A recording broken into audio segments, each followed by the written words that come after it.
가이사랴 그 해안가에 로마 본부가 주둔하고 있었습니다. 그 로마군 대 안에 고넬료, 영어로는 코넬리우스라고 하죠. 코넬리우스. 백부장을 영어로 센츄리온이라고 그러죠.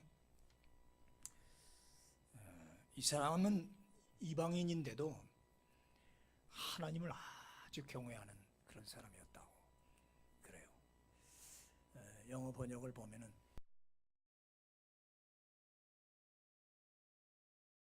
이라는 것은 당시 로마 군대에서 또 전체 로마 제국에서 신분이 굉장히 높은 그런 사람입니다. 보통 군인이 아닙니다. 프로페셔널 솔저라고 해서 일반 용병이나 그런 군인하고 다릅니다. 아주 그런 전문가의 장교죠. 그리고 100명의 수하를 거느리고 있는 아주 용감한 무쌍한 그런 사람입니다. 로마 군대는 백부장이 있다 이런 말이 있어요. 백부장이 없으면 로마군이 그렇게 훌륭한 전투를 그렇게 어디 가서 승전할 수가 없다 할 만큼 이 백부장의 이 용맹과 이 전투력이 상당한 것 같습니다. 전투만 잘할 뿐만 아니라 머리도 좋아서 행정에도 아주 밝은 사람이었어요.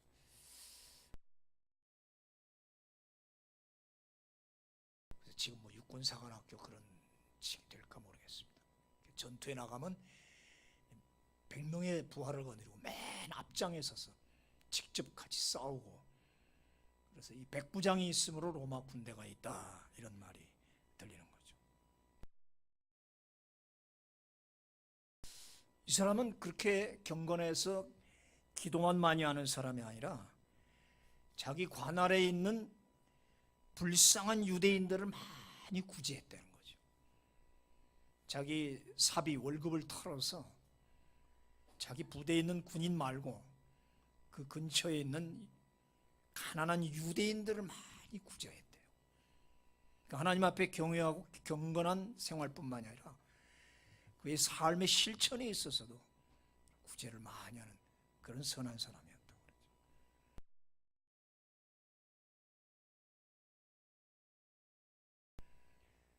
그래서 오늘 본문에도 나왔지만 내 기도와 구제가 하나님 앞에 상달되었다. 그리고 하나님은 그 기도와 구제를 기억하고 계신다. 보통 우리 기도하면은 우리 기도 pray 요청하다 프로슈케라는 헬라 말인데 보통 그 프로슈케라는 말을 씁니다. 근데 오늘 여기서는 데오마이라는 것은 베그라는 건 간절히, 베그라는 거 구걸한다는 얘기는 거지가 구걸할 때 베그라고 그러잖아요. 막 구걸하듯이 엔트리트 간청하는 거, 싹싹 빌면서 요구하는 걸 데오마이라고 합니다. 고넬료는 그냥 기도하는 사람이야. 간절히 하나님 앞에 싹싹 빌면서 그렇게 늘 기도했다는 거예요. 우리가 생각하는 그런 기도가 아닌 것 같아요. 항상 기도했다고 그랬어요. 디아판토스란 말인데 보통 항상이라면 always 시간적 개념입니다. all times 매일 빠지지 않고 끊임없이 그냥 계속 기도했다. 시간적인 all day long.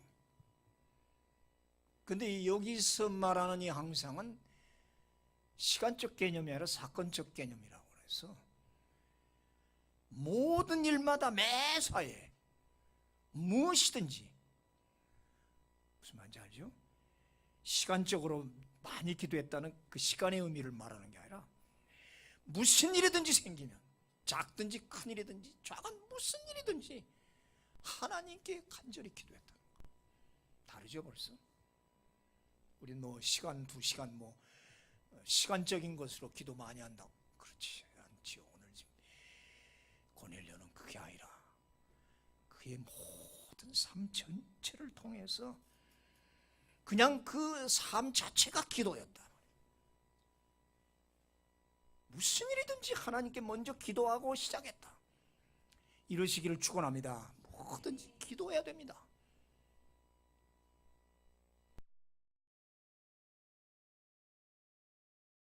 이건 뭐 이걸 기도할 필요가 있을까? 이건 뭐 하나님이 뭐 안 들어줄 거야. 아니에요. 미주알 고주알 모든 일, everything, always, all time이라는 개념보다는 everything, whatever, 무엇이든지. 우리는 이를 무시기도라고 그러잖아요. 시간이 없이 드리는 무시기도라고. 저도 무시기도를 많이 하는 사람입니다. 걸어가다가 일하면서 연구하다가 책 보면서 화장실에서든지 어디서든지 운전을 하고 갈 때도 계속 어떡할까요? 이거 어떡하죠? 계속 묻지 않습니까? 우리 지금 묵상에 대해서 공부하고 있습니다. 묵상 메디테이션, 묵상은 무시기도다. 유대인들은 보통 하루 3번 정규적인 기도 시간을 갖습니다. 보통 낮 12시, 그러니까 성경에는 6시로 나오는데 거기다 6을 더 해야 됩니다. 그럼 오늘날 시간이 돼요. 12시, 오후 3시, 그리고 저녁 때 보통 오후 6시쯤 기도를 해요. 다니엘은 그 하루 3번 기도하는 습관에 따라서 바벨론으로 포로로 갔는데도 계속 그렇게 창문을 열어놓고 그 원칙을 깍듯이 지키지 않습니까? 사도행전 앞에 3장에 보면 베드로와 요한이 오후 3시 기도 시간에 성전에 들어가다가 미문에 앉은 안전뱅이를 일으키는 사건이 벌어집니다. 기도 시간이 또 중요하죠. 고넬료 역시 그날 어느 날 오후 3시에 묵상하고 있는데 환상이 나타나는 거죠. 그때 하늘의 천사가 그에게 들어와서 아까 말한 것처럼 내 기도와 구제가 하나님 앞에 상달되어 기억하신 바 되었다.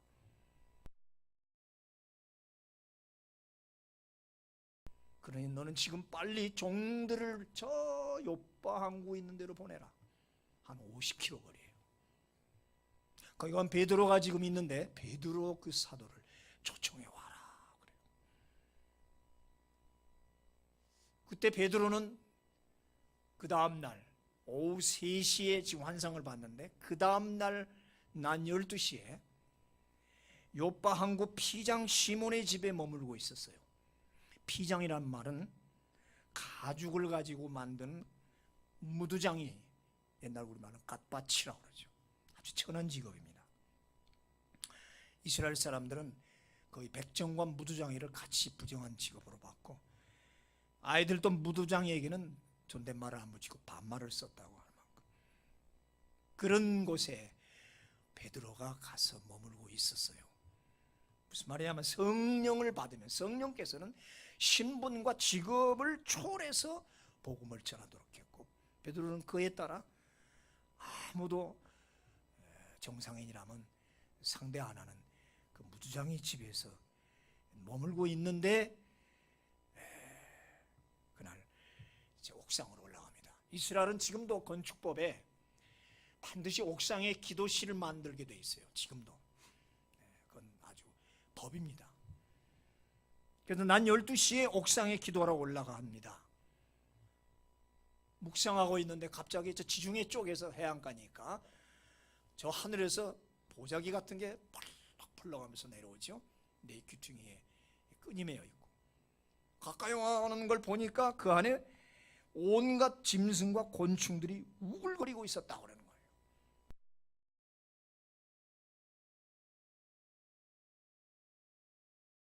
뱀, 독수리, 호랑이, 사자, 쪽제비. 이거는 레이기에 나오는 도저히 먹어서는 안 되는 짐승들, 동물들이에요. 부정한 것들이죠. 근데 위에서 하나님의 음성이 들립니다. 잡아먹으라. 깜짝 놀라죠. 주여, 먹을 수 없습니다. 법에 먹지 말라고 하지 않았습니까? 그러니까 하나님이 깨끗게 한 것을 내가 속되다 하지 말라. 하나님이 깨끗하다는 것을 속되다 하지 마라. 이렇게 3번을 연거푸어서 현상이 벌어지는 거예요. 한 번이 아니라. 베드로는 당황합니다. 이게 무슨 뜻일까? 왜 하나님이 하늘에서 동물들을, 곤충들을 내려놓고 뭐라고 할까? 이게 뭘까? 당황해서 그러고 있는데 바깥에서 대문 두드리는 소리가 나잖아요. 부르는데 문 열고 보니까 어떤 사람들이 군사 하나하고 종들이 서 있어요.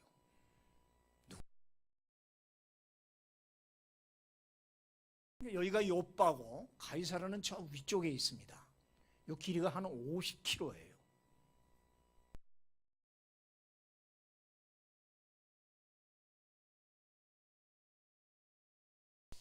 고넬료가 환상을 볼 때가 오후 3시였는데 그 다음날 12시에 베드로가 12시에 환상을 보고 종들을 만나니까 요 계산을 보면은 오늘 오후 3시에 다음날 12시쯤 계산을 하니까 한 20시간이 돼요.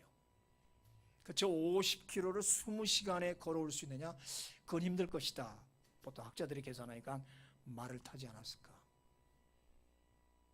그렇게 해서 이제 왔고 또 다음날 새벽에 만약에 다시는 6시 출발했으면 계산을 해보니까 그 다음날 밤 12시나 12시 넘어서 도착하는 시간이에요. 20시간을 계산하니까 새벽 일찍 일어났다 치고 5시 일어났어도 다음날 밤 12시 넘어서 가이사라에 베드로가 도착을 하는 거예요. 밤 12시까지 그 베드로를 기다리는 이 고넬료, 혼자가 아니죠. 가족, 친구, 아는 사람 다 불러 모았어. 집에다. 하나님의 정회를 이렇게 사모하는, 여러분 그렇게 사모합니까?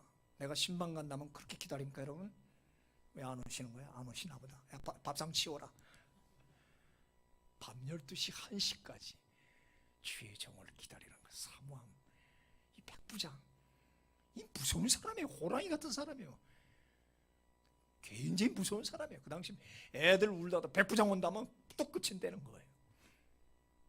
이런 사람이 어떻게 이렇게 이방인인데 하나님을 섬기고 그 사도를 온 식구들을 다 모아놓고 조금만 기다려. 뭐 밤 12시 1시면 모두 졸고 그랬을 거예요.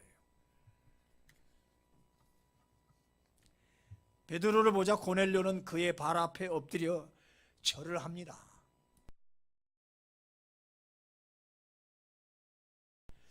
그 절하는 것이 그냥 절이 아니라 거의 무슨 천사나 하나님 주님을 대하듯이 절을 하는 거죠. 그러니까 베드로가 얼른 말립니다. 일어나십시오. 일어나십시오. 저 사람입니다. 지금 무슨 착각을 하시지 마십시다.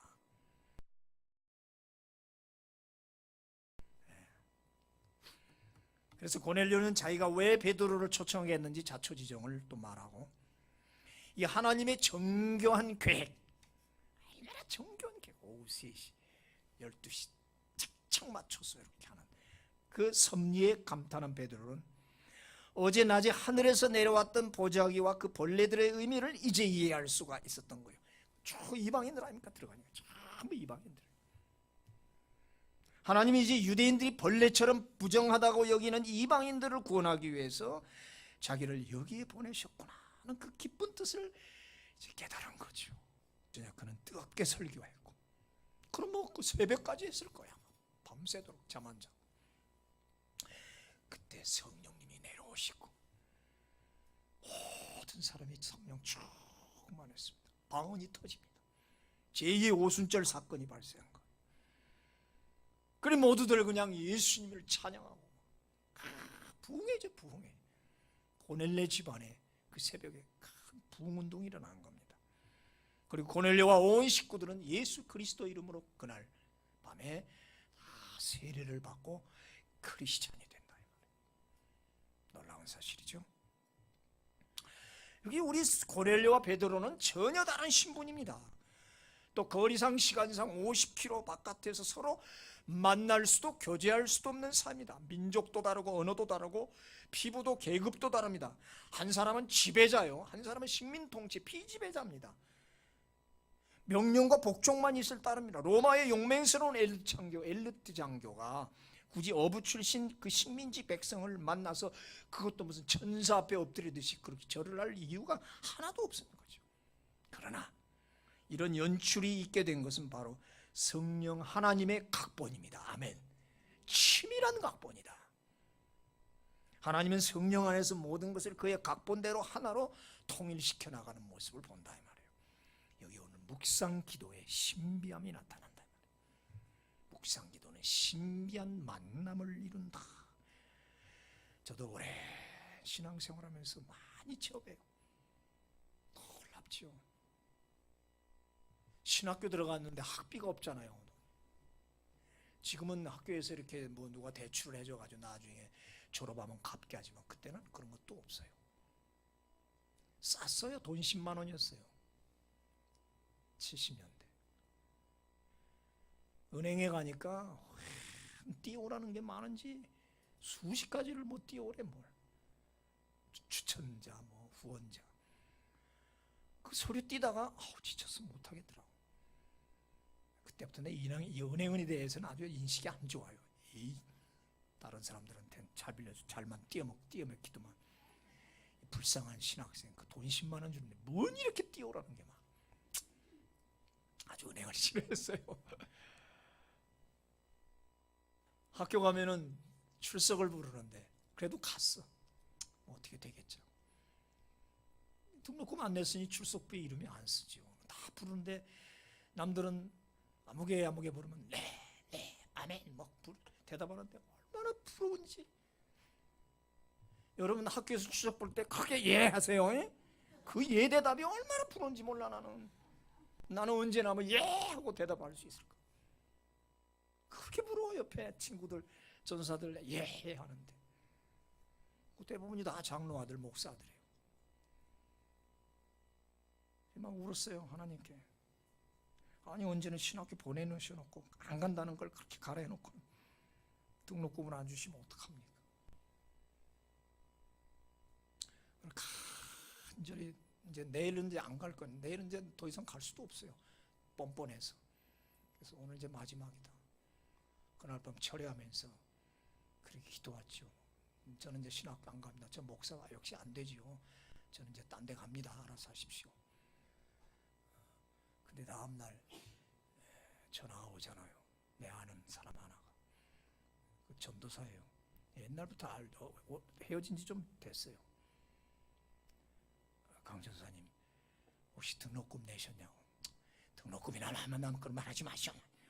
화가 나가지고 하나님이 살아있는지 모르겠습니다. 잘 됐다고 나오시라고. 그래 어제 저녁 똑같은 그 시간에 성령님이 다 음성이 들리는 거야. 헤어진 지 오래됐어요. 그분 나를 딱 떠올리더니 그 강전사 찾아서 빨리 줘라. 자기는 이제 졸업을 하고 그동안 평화시장에서 옷장사하는 어떤 권사가 감리교 권사예요. 늘 자기 등록금을 대줬대.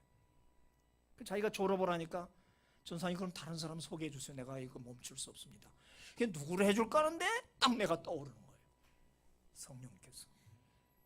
그 친구 만난 지 오래됐거든요. 딱 그 시간이야 들어보니까. 그래 갔죠. 다음날 다방에 앉아서 남노한 잠바 입었어요. 돈도 있어 보이지도 않아. 여러분 참 이 구제가 하나님께 상대를 되었다는 말. 나 그 이후로 지금까지도 그 권사 기도한다.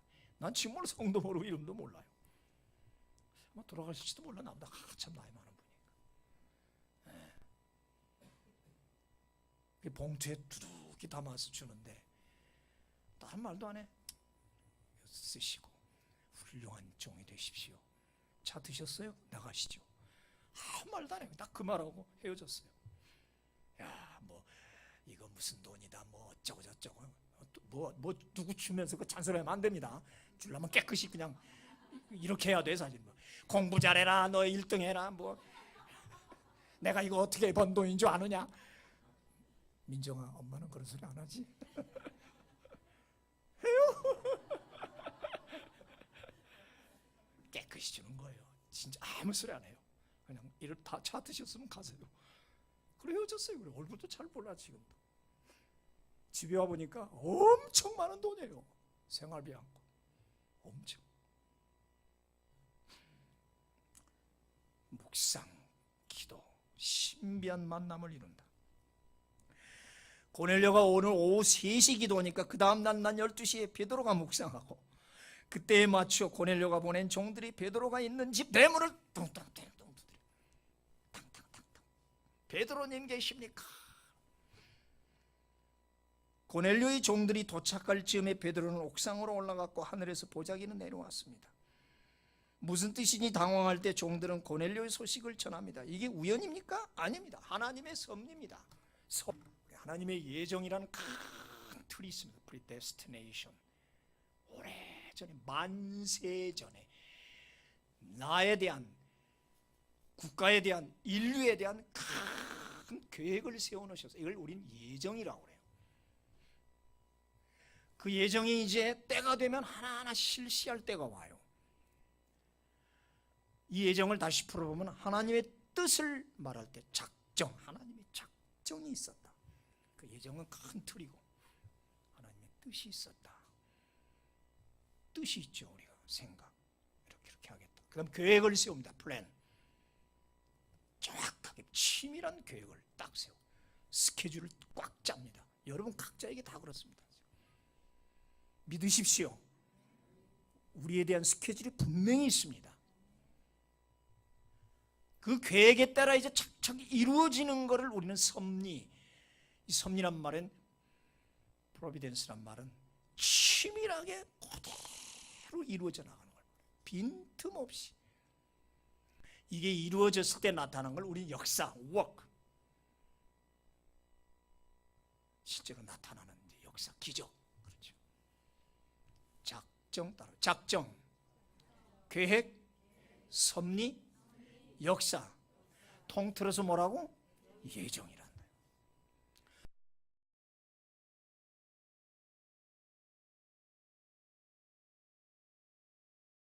특히 이제 구원을 말할 때 예정을 쓰죠. 보통 일반적인 그 말할 때는 하나님의 섭리. 절대 우연이 없습니다. 우리 일에 정말 우연 없어요. 지난 금요일 밤 멋있는 설교 나왔어요. 예레미야 24장 나갔는데 한번 다시 풀어서 할 거예요. 야, 우리가 아는 남은 자는 그런 게 아니었구나.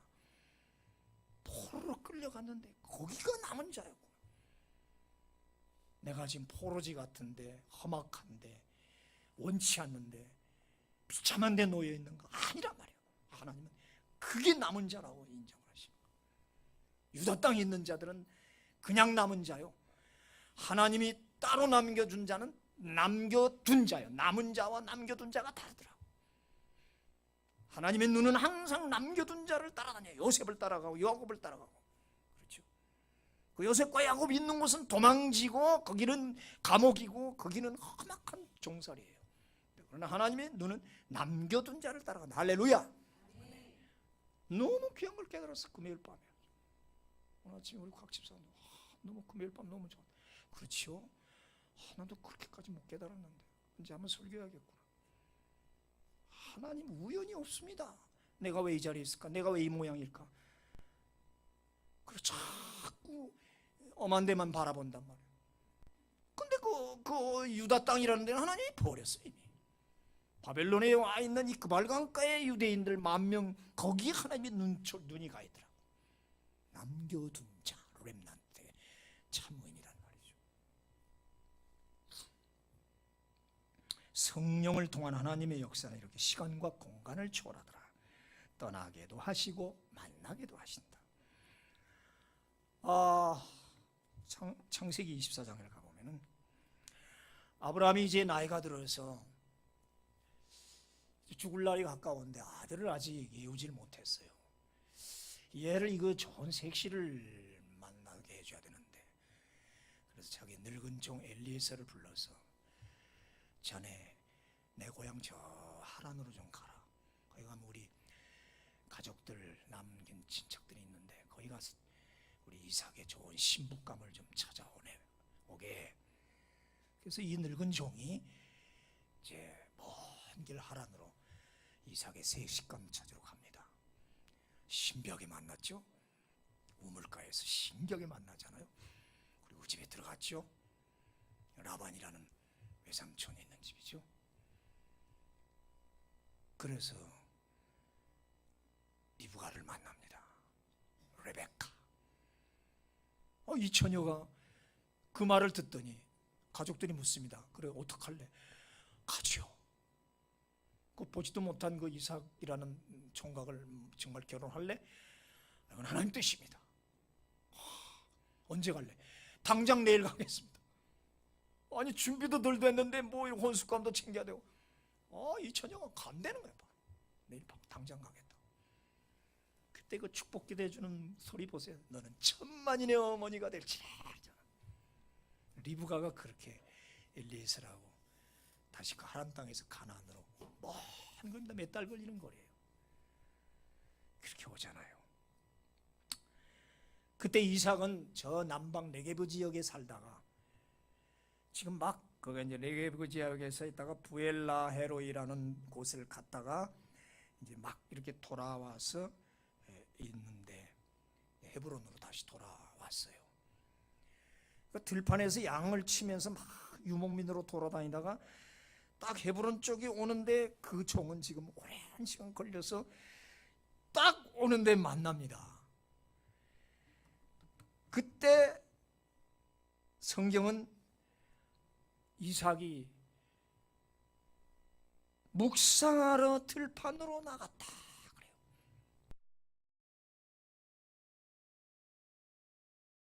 들에 나간 다음에 묵상이 아니라 원문 그대로 번역하면 to meditate, 묵상하기 위해서 went out to the field. for meditation, 묵상하기 위해서 들판으로 나간 거예요. 그냥 들판 나가서 하다 보니까 기도한 게 아니라 목적이 묵상, 기도하러 나갔단 말이에요. 나갔다가 멀리 저기 보니까 낙타떼들이 와 오르고 일단의 낙타떼.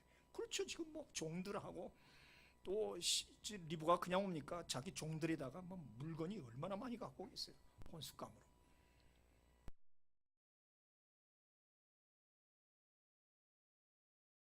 낙타 위에 한 여자가 타고 있었어요. 여자가 묻습니다. 저 사내가 누구예요? 바로 당신 신랑들 이삭이요.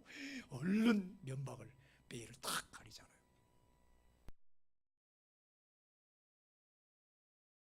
놀라운 일이죠. 그리고 둘은 모친 사라의 장막으로 들어갑니다. 사라는 이미 죽은 지 3년 됐어요. 근데 어머니를 잊지 못해서 3년 동안 어머니 텐트를 치우지 않고 있었어. 그 의미가 있잖아. 그래서 색시 얻으면 어머니 사라의 장막에서 살라고. 참 그렇게 엄마를 기억했던 모양. 그래 두 남녀가 사라의 장막으로 들어갔더라. 끝이 나죠. 이삭은 묵상 중에 리브가를 만난다. 그때 뭐 교통이 있습니까? 통신수단에서 내가 언제 간다고 무슨 뭐 연락을 할 수 있습니까? 큰 먼 거리에서 오는데 이 친구도 유목민으로 양떼 거느리고 가다가 어떻게 똑딱 그 시간에 우연이란 우연이지만 우연이 아니죠. 공간적 거리로나 시간적 거리로 있을 수 없는데 절묘하게 하나님을 만나게 하시는 이 치밀한 섭리. 묵상은 신비한 절묘한 만남을 이루더라. 창세기 18장에서 아브라함은 정오에 장막 그늘에 앉아 묵상 중에 천사 셋을 맞이하지 않습니까? 야곱은 야복강가에서 밤에 홀로 묵상하다가 천사를 만납니다. 제가 왜 기도를 자꾸 묵상, 메디테이션이라고 말하고 있는 건가? 일반적으로 기도라 하면 말로 아뢰는 것이고 그렇죠. 말을 하잖아요. 기도. 그러나 묵상은 말보다는 침묵 중에 생각과 심령으로 아뢰는 거 아니겠습니까? 우리가 기도를 해보면 알듯이 어느 시간 동안 말로 아뢰입니다. 말을 하죠. 그러나 이게 며칠, 몇 날, 몇 달, 몇 년이 되면 어떻게 똑같은 말을 계속합니까? 못합니다. 그럼 어떻게 해요? 묵상하죠. 하나님, 알아서 하십시오. 저 무슨 말 하시는지 아시지요? 그래서 어떤 분은 맨날 하는 말이 아시지요, 아시지요, 아시지요 아시지요 아시지요. 그 노래만 불러야 돼. 그런 노래가 있는 거 아니에요? 그렇게 만드는 거예요. 말보다는 묵상이 많죠. 아무래도 기도와 간구는 내가 하나님께 말하는 것이고, 묵상은 하나님으로부터 말을 듣는 거지요. 아멘. 기도는 처음에 말로 시작합니다. 그러나 시간이 한참 지나면 그다음부터는 듣지요. 그렇죠? 기도해 보신 분들은 알죠? 들어요. 그다음부터 조용. 그렇군요. 아멘, 알았습니다. 제가 잘못했습니다. 예, 그렇게 하겠습니다. 이렇게 되는 거죠. 초짜 기도가 맨날 자기 말만 하죠. 세상 사람들은 자기 말만 하는 사람 있잖아요. 듣는 시간이에요. 듣는 시간이라는 의미에서 제가 묵상이라고 자꾸 얘기하는 거예요. 요셉은 깊은 감옥에서 묵상했죠. 도대체 그 지경에 무슨 말을 얼마나 할 수 있겠습니까? 마지막 그 2년은 말 안 나옵니다. 절망의 순간입니다. 그렇기 때문에 이 기도는 간청이지만 묵상은 기다림이라 오랜 시간이 걸린다. 무슨 침묵만 흐릅니다. 전혀 응답도 없고요. 그래서 묵상은 그래서 고통이고 오랜 기다림인 거예요. 모세는 시내산에서 홀로 40일 금식하며 묵상했어요. 무슨 말을 합니까? 그냥 올라오라니까 올라가는데 뭘 할 말이 어디 있어요? 그냥 올라오라니까 금식하라니까 그냥 앉아 있는 거지요. 뭘 간구하라고 하나님 일러주지 않았잖아요. 그냥 올라오라고 그랬죠. 여호수아와 이스라엘 백성은 7일 동안 여리고성을 말없이 묵묵히 돌았어요. 그죠? 말을 하지 말라고 그랬어요. 요나는 물고기 뱃속에서 사흘 동안 무슨 말을 했어요? 그냥 신음했어요. 그 물고기 뱃속에서 어떻게 말이 나와요? 이 신음, 학가, 묵상이라는 말. 바울은 아라비아 광야에서 3년, 다소 고향에서 10년을 묵상합니다. 또한 가이사랴와 로마 감옥에서 긴 시간 묵상 기간을 보냅니다. 묵상은 그냥 기다리는 거예요.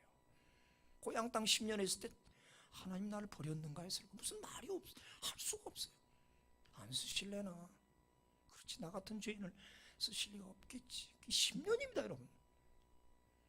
잘 새겨 들으세요. 예수님은 30년을 묵상했어요. 그냥 대패질하고 나무 깎고 그 일만 했어요. 돌 깎고. 옆에 보는 사람도 답답했어요. 마리아도 그랬어요. 빨리 좀 등장을 하시지. 동생들도 아주 가슴이 예루살렘으로 좀. 그의 때를 기다리신 거죠. 자주 산으로 들러 호숫가로 나가셨어요. 밤이 맞도록 기도하시고 묵상하셨어요. 그의 십자가의 6시간은 기도보다는 묵상이었어요. 그 끔찍한 6시간 고통 속에 무슨 말이 나오겠습니까? 사람이 너무 힘들면 기도도 안 나옵니다. 예, 그렇더라고요. 너무 힘드니까 기도도 안 돼요. 무슨 말이 안 나와요. 그렇죠? 묵상이죠. 그냥 끙끙대는 거죠. 십자가는 아주 고통스러운 묵상의 시간이었다. 그리고 최후에 겨우 7마디를 내뱉으시는 거예요. 정오부터 오후 3시까지 유대인들의 기도 시간에 그때 7마디 겨우 왔어요. 용락자기 갈성혼 기억하시나? 저들을 용서하옵소서. 내가 나와 함께 낙원에 있으리라. 어머니 아들입니다. 예, 너희 어머니다. 엘리 엘리 나마 사박다니 어찌하여 나를 버리시나이까. 내가 목마르다. 다 이루었다. 내 영혼을 아버지께 부탁하옵니다. 그렇죠? 묵상의 히브리어 이 수아크라는 단어가 있는데 저 발음이 참 어려워요. 수아크되고 쏙하되고 그냥 합치면 쏙 메디테이션. 근데 저 뜻이 내려가다, 가라앉다, 잠기다, 숙이다, 그리고 묵상하다 혹은 겸손하다. 묵상은 깊이 내려가는 거예요. 요나처럼 산의 뿌리까지 내려간다. 쭉 가라앉는 거예요. 그래서 히브리어가 참 언어 유인데 쑥 내려가. 못이 내려가면 쑥 내려간다. 쑥 내려간다. 쑥 올라온다. 앞다리가 쑥, 뒷다리가 쑥. 언젠가 모르게 조용히 내려왔을 때 쑥이라는 단어를 써요. 그죠? 보이지 않는 순간에 툭 건드리니까 거북이 목이 쑥 들어간다. 또 못이 손이 쑥 나온다. 그 재밌다. 보이는 사이, 보이지 않는 사이 우리는 계속 내려가고 갈멜산에서 엘리야가 주여 비를 주옵소서. 한번 갔다 와보라. 안 보입니다. 아무것도. 주여. 뭐가 보이냐? 아무것도 안 보입니다. 주여. 몇 번? 7번까지. 그때마다 내려가서 나중엔 머리가 무릎 속으로 파고 들어간다. 이게 묵상이구나. 깊이 가라앉고 잠기는, 푹 잠겨버리는 거야. 우리 세례받을 때 침례 아니야 물속으로 푹 잠겨 죽는다는 표시죠. 고개를 숙인다. 겸손이라. 그래, 겸손하다. 묵상하는 자는 겸손할 수밖에 없다. 묵상하는 자가 교만할 수 없죠. 교만한 마음이 들면 묵상이 안 되죠. 그냥 일어나요. 기도 안 돼요. 겸손해지고 제가 잘못했습니다. 용서옵소서. 주여. 7번에 7번까지 내려가는 쑥 묵상. 자, 그럼 무엇을 묵상하는가? 우리 조지 뮬러 알죠? 5만 번의 기도 응답을 받았대. 어떻게 세었는지도 모르겠어요. 무슨 5만 번을 받아. 고아의 아버지. 고아 오늘 경외하면서 없을 때마다 하나님께 기도하면 그때마다 주더라고요. 어떨 때는 막 곡식이 막 날라와 떨어져. 태풍이 불어가지고 저 건너편에 방앗간에 곡식이 다 고아원에 떨어져. 하여튼 뭐 장난 같고 뭐 희한한 기적. 5만 번에. 근데 이분이 하는 말, 기도는 먼저 말씀을 묵상함으로 시작된다. 사람들이 물었어요. 어떻게 기도해야 그렇게 응답을 받습니까? 몇 가지 얘기를 해요. 뭐 열심히 해라, 확신을 가져라, 꾸준히 해라. 뭐. 근데 제일 먼저 말씀을 묵상하라. 아멘. 말씀을 묵상하면서 기도 시작하기 바랍니다. 말씀 전혀 생각 안 하고 그냥 대뜸 뭐 주세요라고 하지 마세요. 조지 밀러 말, 5만 번 응답받은 사람이 하는 말, 말씀을 먼저 묵상. 아침마다 제가 주잖아요. 말씀을 딱 보면은 하루 종일 그거 묵상합니까? 아멘.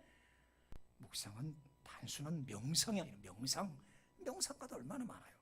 그냥 조용히 앉아서 뭘 철학적으로 그냥 가슴을 쓸어내면서 그게 아니죠. 참선이 아니란 말이에요. 목적과 내용이 있어요. 하나님의 말씀을 깊이 생각하면서 말씀에서 해답을 찾아가는 소위 사고의 긴 여정이다. 묵상은 사고, 생각의 긴 여정이다. 짧은 시간에 끝나지 않는다.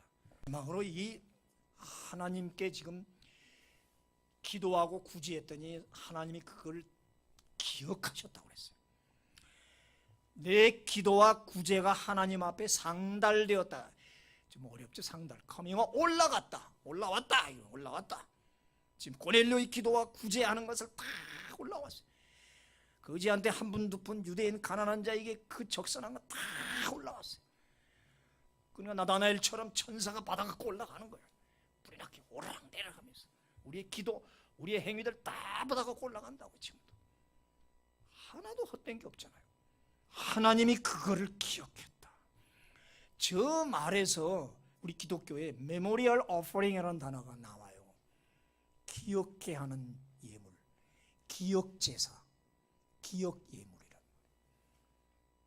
말이에요. 멋있게 만들어냈어요. 기도는 기억예물이다.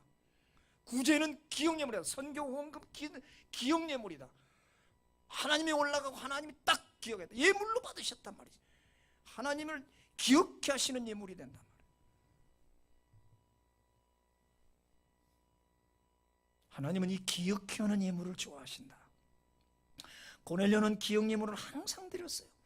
나다나엘은 무화과 나무 아래에서 예물을 늘 드렸어요. 할렐루야. 아멘. 묵상은 말없는 긴 침묵이지만 그 결과는 반드시 나타납니다. 즉 기억 예물이므로 하나님이 기억하니까 반드시 갚아준다 이 말이에요. 아브라함 묵상하다가 천사를 만나 대접했고 그 보상으로 아들 이삭을 얻었어요.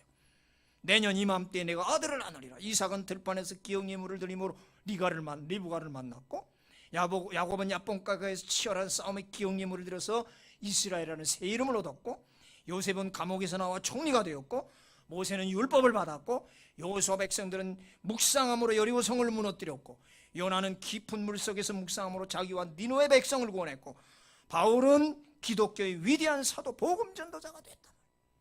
모두 기억 예물을 진심으로 드렸어요. 예수님은 평생 동안 묵상함으로 기억 예물의 대표가 되셨잖아요. 예수님이야말로 묵상의 대가였다. 오늘 고넬료처럼 묵상, 기도와 구제함으로 기억 예물이 돼서 하나님의 기억하는 여러분 되기를 축원합니다. 아멘. 아멘. 기도하십시다.